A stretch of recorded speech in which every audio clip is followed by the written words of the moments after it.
Hello, everyone. Welcome back to a new episode of the Speaker Inspired show. I am your host, Claudiu Murgan. For previous episodes, please visit speecherinspired.ca or our network or our YouTube channel. My guest today is Tamera Schmidt, and we are going to talk about neuroscience, leadership, alignment, and much more. So, Tamera, thank you for joining me. It's my pleasure. I know that before coaching, you work as a med-flight nurse and clinical consultant. What did split-second high-stakes decision-making in that world teach you that later become core to how you coach revenue leaders? That everyone has a story, and we must always begin with assuming positive intent. Interesting. And now, with being a neuroscience certified practitioner and studied through the Neuro Leadership Institute, is it something that you improved with your own, let's say, fingerprint, your own touch to what the programs taught you? Yes and no. Have you ever had that point in time where you realize everything you've ever done has led you to exactly where you are? The times that I have reached into the toolkit, in corporate America, I was always in charge of transformational change. May I give you an example of one? Please. I spent the first 20 some odd years of my career at an illustrious company called Hewlett Packard.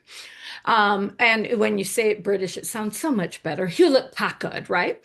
And so I was actually, really got great gifts in my career development and things I could do, etc. And I was home on maternity leave when the CEOs of what was going to be two companies, because they decided to split the two.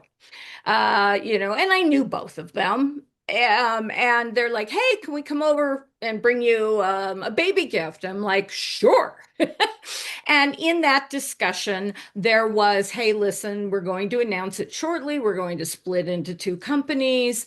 And we really think you need to go with CEO two. And we're asking you to come on board, come off of maternity leave, literally, and be in charge of the change office. Now, imagine day one, we can't take a credit card for customer education, and all the legacy systems, even your logons, are gone. And so I spent a good 18 months just navigating that change.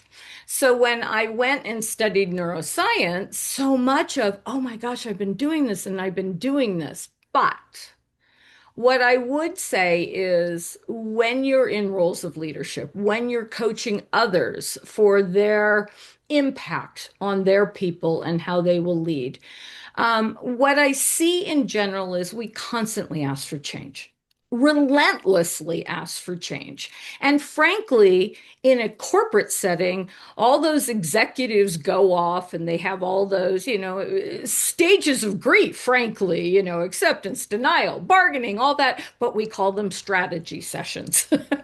And then they come out of it and say, hey, Tam, we need you to lay off half your function.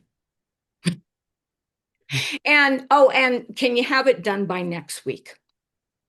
And so, taking the neuroscience of change and the Neuro Leadership Institute language, I kind of coined a phrase called camouflage change because most of us are so numb to it all. We just want to hide and have that sucker pass us by. And so I think the most exciting thing about understanding how the brain works, how change works from a neuroscientific method, is it's a manner by which to re-engage anyone that is faced with change, no matter what the circumstances are.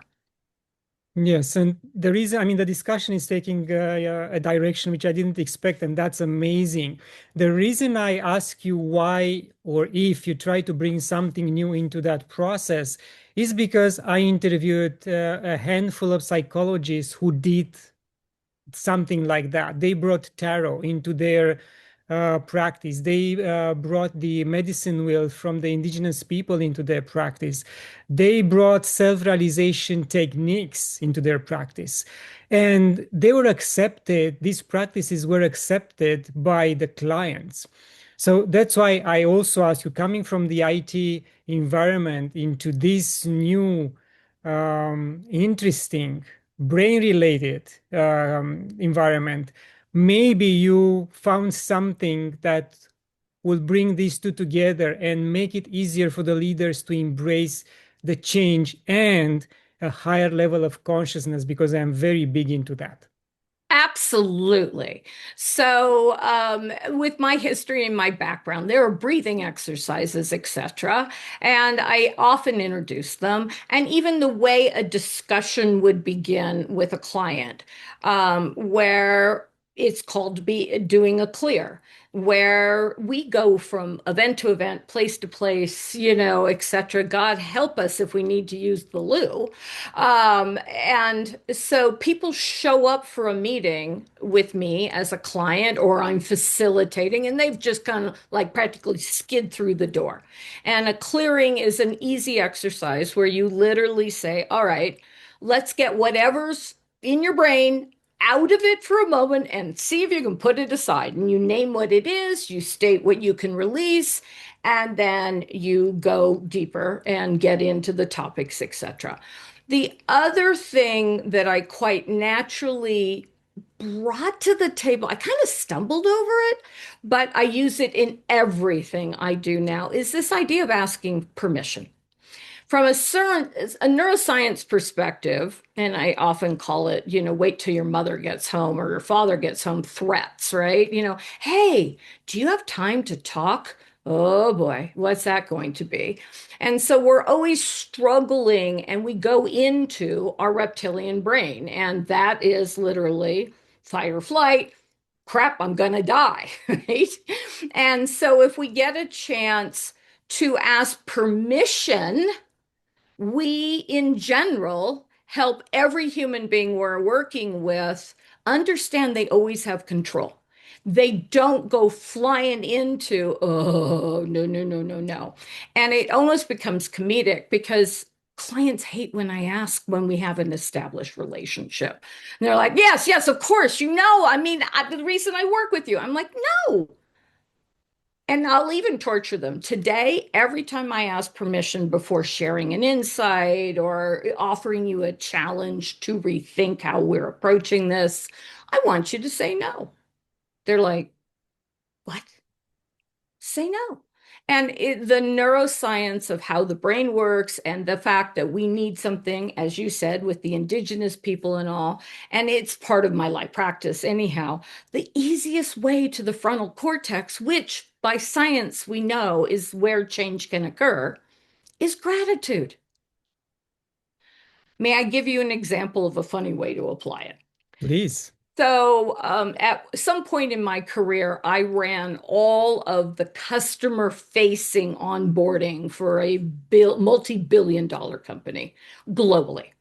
So we know the European theater has different needs and ways of thinking, Asia has, and then North America. And yes, I had a team, but boy, I was on the road a lot, but that's a different story. And so at the very end of it was like a 10-day event. At the end of it, I would ask them to find a partner. And this person and you would work together for a year. And the whole point is that I can fix anything when you're in the room with me. But when you go to your home office or whatever, the walls start closing in. And we often think we are the only one that's having the problem with the IT infrastructure or whatever it is. And so I would give them a neuroscience method of starting the meeting. I said they had to set a schedule that they would talk once a week for no more than 30 minutes or whatever. They had to rotate who was in charge of it. And if all they could do in order to practice gratitude is get on the phone with, say, it's you and I that are partnered, oh my God, I am so glad you're here. I have been having the crappiest week. Everything has gone wrong, but I can practice gratitude that you picked up the flippin' phone today. Yeah. So, infusing gratitude and breathing and assuming positive intent isn't talking about the science, but it naturally evokes it. Yes, interesting. And I also developed a program called Visionary Leaders Voice, which I'm trying to help the leaders find their voice through Yeah. writing. And I know from my experience and interaction with other guests that when you have a small number of people, let's say no more than eight, they are willing to share. You hold space for them and they take turns, they share, then they write down their thoughts. They have a, let's say, a week to process that information, do a little bit of a homework, try the techniques you mentioned, breath work, meditation, and this should become a daily habit for each one of them, because my logo is transform the leader, transform the organization. And Yes. even if you have to take it one at a time, is better than doing nothing. Right, right. We're also faced right now with generational differences in leadership style and impact. And I've gotten the phone call. I'm sure you have too, where it's like, the C-suite wants me to come in and tell them how to work with Gen Z. And it's like it's not working. And I often say, well, okay. Um, are you willing to have the most unusual workshop or conversation ever? And they're like, well, we trust you, otherwise we wouldn't call you. They may have buyer's remorse, by the way. Because what I will do is I will have everybody start on my side of the room. Okay. And I will ask a fairly challenging, fairly unusual question. It could be about addiction. It could be about meditation. It could be about suicide. It could be about death, And when I say something that is a truth for you, you need to cross the line. And I might have 20, 25, 30 questions sometimes. They go very quickly. But in the end, you realize you have more alike than, different. And then we spend the rest of the time working on your leadership scorecard versus identifying the different people. All anybody wants is a true north by which they understand they're being measured by. Our jobs as leaders and managers, very much like the writing that you're bringing to them, is to identify how I get out of their way and they can be the best, and I get to learn from you.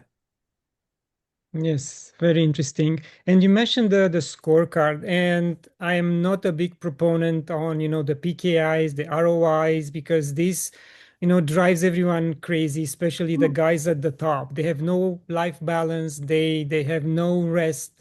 Again, it drives themselves nuts Yep. because of numbers is the most important thing But in corporate. right. And I know you developed the Revenue Leadership Accelerated model. How is that different? What that brings something new to the table? Um, so what it brings to the table is seeing the whole person versus focused on, as you said, that, OKRs, KPIs, give me three-letter acronyms and let's invent another number to it, right? And because my history and my most prevalent client base is always customer facing, they are living in a 12-week artificial lifestyle, let alone maybe we get to 24 when it's the first half versus the second half. And so the leadership accelerators are built under what I call TCP. Trust is the number one thing you must establish and do. Then you can get into clarity, which is roles, responsibilities. And only once you understand those things can you start measuring performance. And the individuals find out, oh my gosh, I can't be trusted. job. So they don't have the C, in their vernacular. And what I've done, and you already know it, is I've taken that number, that P thing, and put it all the way at the other end. So, a cohort of revenue leadership accelerators is 6 weeks. The reason it's 6 weeks is because if I did anything for 12 weeks around that team, they wouldn't show up half the time anyhow. And the second thing is that I don't want them to start looking at the numbers at all. And by being able to analyze what am I doing to establish trust? Who do I trust? How do I measure that? If you can give me how you measure the T and the C, the P takes care of itself, AKA performance. But guess what? None of those are numbers. I mean, how about a simple thing like, who do you trust in your organization? And I use this term very carefully because sometimes organizations think I know something. And yes, I often do, that there's a reorg or somebody's leaving for who do you think is coaching them so they can leave? But that's nonetheless. So I have to be really careful how I bring this up because I can inadvertently start a bunch of rumors. So I might use the term with a leadership team. Let's imagine you've been abducted by aliens. We can only assume at that point they are not in their reptilian brain and they don't think I know a damn thing, which is great for the rest of the discussion. Who on your team do you trust to take over immediately because you didn't have a plan and you were simply abducted? And they're like, oh, no, nobody. Okay, guess what? We can have a further discussion that you are failing the organization, period. And then, particularly in revenue or customer facing, you always have that A, B, and C. How are you measuring your A's? How are you measuring your B's? How are you measuring C's? Neuroscience also tells us that B players are your most powerful people.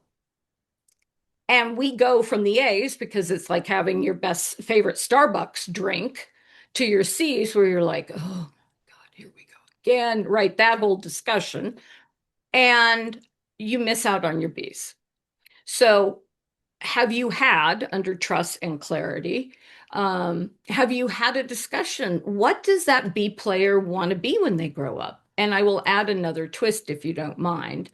I tell everyone that if you're new to an organization, you are automatically a B player. We don't have enough information either way, but your job as their manager, their leader, is to teach and tell.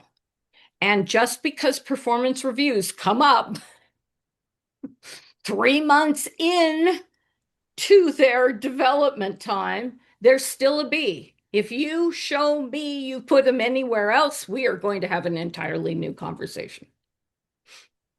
Yeah, interesting. And staying on the discussion of leadership and consciousness and how they interact with the corporate world and the outside world. Again, in my experience, is like they live two different lives. Sometimes they open up to the family and to their friends regarding subjects and passions that are not related to their job. But Mm-hmm. most of the time, they hide that from their coworkers. Yep. And I wrote something on LinkedIn recently where I dare them to be yourself even in the corporate world, in your job. Why are you afraid and the shame of what you are doing, what you are passionate about? And if it's not golf, because everyone will talk about golf, I'm talking about subjects like, writing a book, out of the body experiences like Robert Monroe, or, looking for UFOs or something odd. Be open about it, because when Right. you are open, you are encouraging your whole leadership line to be open about what they do, and then you kind of have a much better understanding and you make a better team. What do you think? Amen. Um, So I not only agree, but I also build in two things into programs that I develop, that I lead, etc. First off, um, one day, let's imagine I get them in person. I know we still do a lot of things virtually, but let's imagine that I get you in person. And so the first day or by evening, we are going to go on a service project. Ideally, it's a customer of the company we're working with, but it's a way to drop your guard. We're doing something good. Most of the organizations I work with they've already won the brass ring in life. I mean, they're multi-billion dollar companies. They wouldn't be there if they weren't the best of the best, right? And so they have time to give back, but you're pointing out they don't have time at all, right? So I always require an offsite to include service. And there, everybody lets down the guard. They do something cool. They find something else. And by the way, that includes every president's club I've ever run, which is the best of the best of the best. I mean, I've worked along with a legend, Edward Perotti, and, we have revitalized the schools on an island that was devastated by a hurricane. Because you know what? I had 500 able-bodied people. And so I do believe service is a universal way for everyone to put down their guard, stop their imaging, their brand identities, and get over themselves and do something that matters, right? So that's a cool place. Second is, if we're local, a lot of times I'll have them invite their families to join us. At that point, all bets are off, right? Which is really cool too. The other thing that I do, and as you can imagine, I'm often brought in, I used to run the sales kickoff, and there's usually the company-wide kickoff at the beginning of the year, usually about the fourth week, and there is often a mid-year, something or other. And in those, I always have one contest. Okay. The contest is you must be able to tell the story of what we do for a living to your children or your parents or somebody who has nothing to do with tech that you met on vacation. And we judge them and we reward them and everything else. But why am I doing that? Because I've broken you of the habit of being in love with our language and making us exclusive to what we think matters, and we all get over ourselves. And the stories that come back, and we videotape you, right? And, I encourage them, use that in a team meeting. The other exercise that I have often brought in to let them let go down their guard, but be a part of something, which is this I hold true as an exercise. And so, we put the wheel up and, how do you spend your time and everything else? And we point out that this much is the family and that much is the company and all that nonsense. And so then once they write up all these things they do that makes them so important, and I'm not saying they're not, but there's a disconnect, right? I let them break out into teams and they have to come back and present to us what is true to change that percentage and how are you going to do it? Nice. So those hand-on and by the way, you can do that over Zoom. I had to come up with some more creative ones because nobody is going to just raise their hand about an addiction or something like that. You have to choose your exercises and your media, shall we say. Yeah, and if you allow me, I will add a level of complexity to that exercise you mentioned, that to explain how we will explain the family what we will do in a different language. Yes, yes, No, do it. no. When I say add, make it them say it in a different language. Oh, yes, yes, yes, yes, yes, yes. That will make it even more funny. Oh, that would be. Well, and what you're bringing up is say, a lot of times people will say, well, you are, let's be candid, a white American. By the way, I'm half Canadian, but that does, we're very kissing cousins on that. You know, I don't speak another language. And so, yes, I am of a population. I'll be 65 next month. And so I'm an older white woman. But on the other hand, I've been running global organizations for years. And I have been helping revenue generators do their job. Now, I will confess, there have been one or two times in my entire career that we are going to get into what I call a sticky wicket. I was in Malaysia and I was running everything, which, that's a typical title and role I'm going to take on in corporate America. And you could tell one of the men, and I will say this was, you guys will be able to guess what country he was from, was just like so not going to show up. If looks could kill, I wouldn't be here today. And I'm processing what's wrong. What did I doing? How come I'm not connecting? Well, his country didn't have any women in leadership of any kind because at that point they were aborting female children so they didn't come into the world. Wow. So I was up against every possible cultural norm that he and I think what's most important is when I tell that story, I'm not doing it for shock. I'm not saying I was right, he was wrong. That's all he knew. Yeah. Again, as you said, it's a cultural It's a difference. cultural thing, and we can get me on a soliloquy about ugly Americans, and we won't do that. I hope to never, ever, ever. I'm so embarrassed by my peers sometimes, but anyhow, and so he was somewhere near me that evening. And as is true, anytime I end up in Asia, there is nothing they love more than making me sing karaoke because I'm hideous and they can all laugh at me. And, go a step further. I'm going to sing California Girls because it's really obvious, right? And I'm still hideous, right? So it's always good. Let's get me up there. Let's like go, oh my God, I forgot earplugs and roast the heck out of me. That's all fine. So he got a fabulous laugh. Actually, he was being punished because he had to hear me sing all together. And so afterwards, I went over and I said, may I touch you on the hand? And he like looked at me and he goes, yes.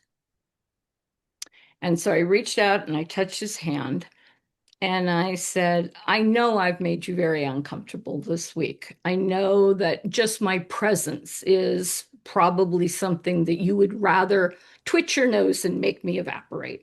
He goes, can I do that? I said, oh, if I had that skill, I would do it for myself. So no, I don't have that. And he's beginning you can tell I'm using humor to kind of bring down his defenses. I already know he got a good laugh on me. Not a problem. And I said to him, at the end of this week, you are going to go back home. You're going to spend time with your family. You're going to be part of your culture. But you work for a company that we need you to achieve certain things, and that brings you pride and provides for your family. And he goes, well, yes, of course. I said, could you consider, grapple with it tonight? You can pretend I'm a man. You can tell them you got it from the coolest human you ever met and leave my name out. But I really do know what I'm doing. And at the end, what we are doing here, if you can bypass my gender, it would allow you to do what you do best, which is bring honor and dignity to your family and provide beyond your wildest dreams. And he looked at me and I said, and if you want to do it that way, I will sing a cappella tomorrow night, and you can be the person who chooses the song, and you can even throw things at me. He goes, I can? I said, yes. And I always bring Nerf balls in case we get to that. I'm selective on what you can throw to me. And the ironic thing about that sequence is, from a scientific perspective, I didn't have to be right. I understood where he might be coming from, but I wasn't going to pin him about it. I made sure to humiliate myself so he could be amused. I asked permission before even touching him. I gave him a win to restore his ego or whatever, because he could torture the crap out of me the following day. But in the end, he got to do what he needed to do most, which is find a new way to make his money and honor his family. And the irony is, he became the head of that country's infrastructure about 8 years later. And I will always tell you the coolest phone call I have ever received in my business life was him asking me to come and run his leadership transition meeting. Wow, that's amazing. So I think all things are possible if we don't get in our own way. Yes, and Tamara, I think this leads me to a question which I don't ask too often on this podcast, Oh, no. and might trigger you a little bit, or we'll see.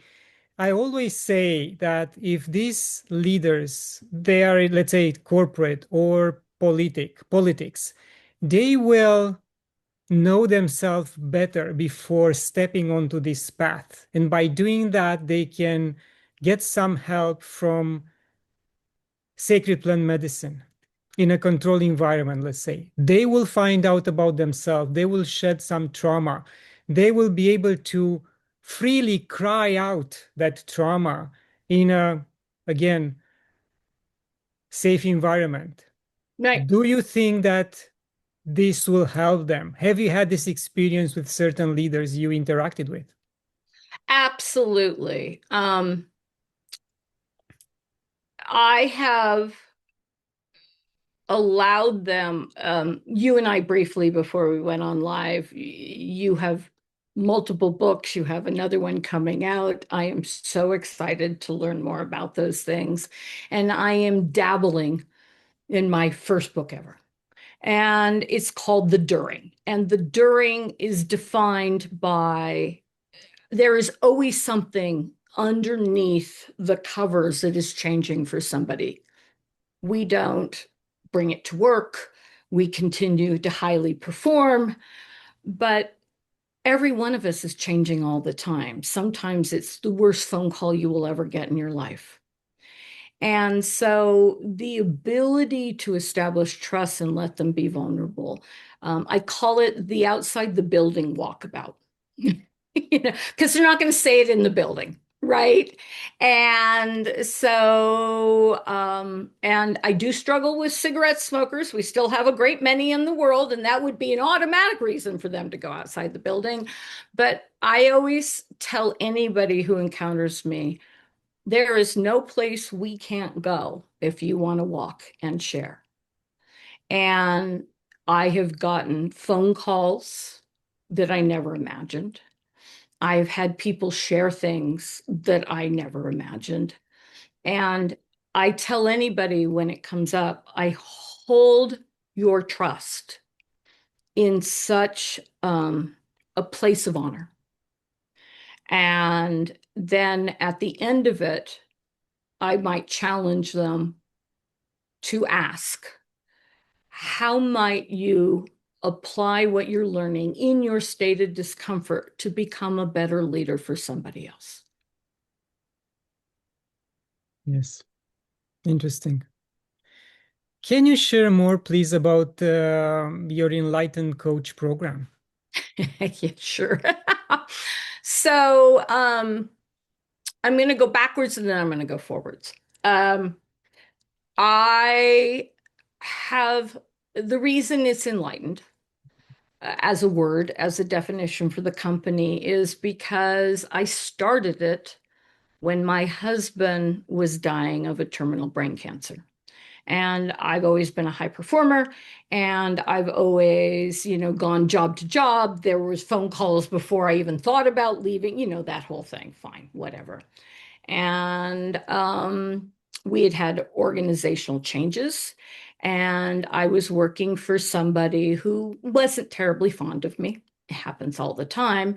But yet I was kind of isolated from what this individual could do to me because I was very well known in the company, right? Which happens a lot, right? Fine.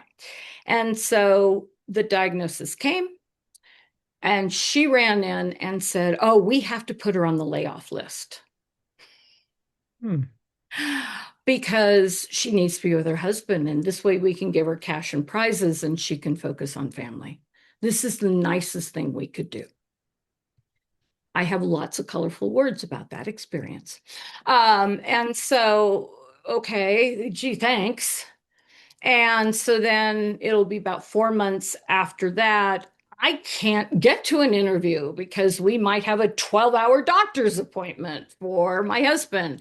We have surgery that goes on for 17 hours, and you never ever wanted to get the email. We're so delighted that they can use anesthesia instead of making him stay awake for 17 hours. I mean, this is my life, right? So I started the company. And the first thing I did, not knowing I would lean into it, was use the neuroscience background and the difference. And so I put out word to anybody who had ever worked with me before. And, the kind of things that the company does is we have cohorts of 6-week cohorts, revenue generating teams. Usually it's a team of 4 or 6 people. I love when I get cross industry ones because people, as you've been mentioning, talk more freely and we learn more instead of everybody's got the same, SaaS way of talking or whatever, right? And so that's a side of it. I have the strategic the non-revenue teams, those that need to collaborate more, and those groups. And the reason I do them virtually now, even though I facilitate and build workshops and all that stuff under my company, is that people in these roles don't have more time to go travel to or whatever. I want it to be applicable. I want it to be available. I want to apply it. You already heard about the TCP. You can imagine how the 6 weeks look. And then you get a coaching prompt. The neuroscience says a bunch of words mean nothing. They have to apply it. And the beginning of the next session is always going to be, where did you use it? What worked and what didn't? Now, when we talk about what didn't work, I want to go back to the neuroscience too. In our high performing world that everybody has to be on and has to be the best, let alone a revenue generating team, there is no vulnerability in those groups ever. I introduce the idea, what's one thing you want to do over on? That point is to learn from your mistakes, but not beat the hell out of yourself forevermore, etc. And by the way, failing or not making it work is as much a learning as getting it right. And I want you to be in a safe environment to do that. So those are the cohorts. The other series of cohorts I do in there, and of course I do public speaking and build workshops and facilitate and all that stuff. But the other area that I see that nobody's touching, or they should be and they still aren't, and don't tell anybody because I love doing this all the time, is the new and emerging managers. We somehow seem to think that one day you're just, we're going to give you the job and by golly, you're going to love it. I mean, talk about buyer's remorse when you get it. And the other thing is, I do things from a simulation basis. So every 6 week cohort has a custom character, right? So there's a case study that builds each week. So whatever I'm teaching you and you're practicing, you get to use the best of the best as the case study all the way through. And what I love is when I get that emerging manager and you want to be it and you think you want to be it, but after a 6 week series with me, you're like, I don't want to do that. Isn't that wonderful to know? Yeah. You It's know, like finding a new hobby, the same company. right. Or the college degree that you're 3.5 years into, and you realize you hate what you're planning on doing for a living when you're done. I mean, that's 3.5 years wasted. Let's do it differently, shall we? Yeah. And it So happens those, all the time. Yeah. right. So those are, so I have the facilitation, but I think my greatest joy is a simulation-based, safe cohort learning environment. So you may practice, fail, examine, think about how you want to show up and make a difference. Yeah, very, very interesting. And Tamara, I want to go back to a comment you made Uh-oh. 10, 15 minutes ago about you and that CEO who helped rebuild the school system. Mhm. I created a program called Chief Consciousness Officer with that in mind to teach CEOs to give away responsibly, not necessarily to the big corporations or the big non-profits, which everyone knows, but to the small NGOs or associations which are run by volunteers, and all the dollars go to build a house, to build a hospital, to teach teachers how to teach. And all these small initiatives that carry a lot of weight in countries in, let's say, Ghana, Colombia, Mhm. Guatemala, rather than, again, giving it to the companies whose CEOs are paid very large. Do you think that this type of work is still required these days at that level? Oh, absolutely. I think that we are going through a time where our humanity is being called into question and how we show up is all that matters. And so, yes, there's the big ones. I mean, I'm old enough that there were certain ones that were just mandatory. United Way used to be September, United Way, everybody's going to get whatever. But the smaller the giving back, the doing this. Now, first off, it's so funny how I like backdoor this under the practical leadership people. Um, I tell them all the time that when you have to sell to the C-suite, they don't care about the widget and whatnot that you carry quota for that's in your briefcase. But they do care about the fact that you work for March of Dimes, you volunteer your time.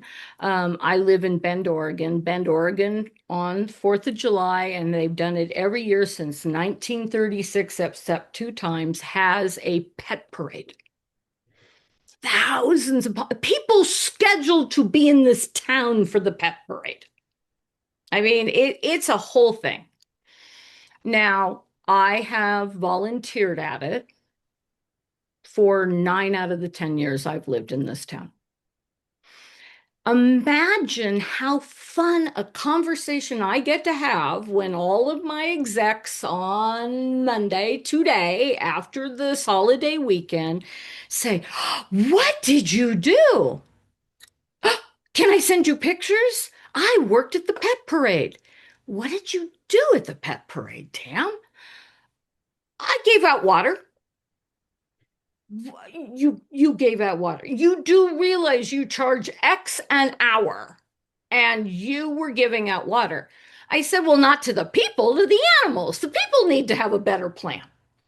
And people, and they're like, oh, oh, oh. And every human we interact with has some place that they want to be of service. And it's so amusing to me that I can get an executive to let me in simply by saying, guess what? The C-suite doesn't care about your quota, but they might care about the fact that Tam gives out water at the local pet parade on the 4th of July weekend every year. And then once you get in there, you find out where or how we can give back as a community. Yes. Thank you. Thank you very much. And Tamara, we are coming to the end of this wonderful discussion. Any final words? I just really appreciate the work you're doing and the illumination of what is possible and how you gather us together to give your audience a chance to look at the human nature of leading. Thank you very much. And thank you for everything you are doing in the world. Thank you. And to my viewers, thank you for watching. Share it, leave a comment. And until next time, love and gratitude.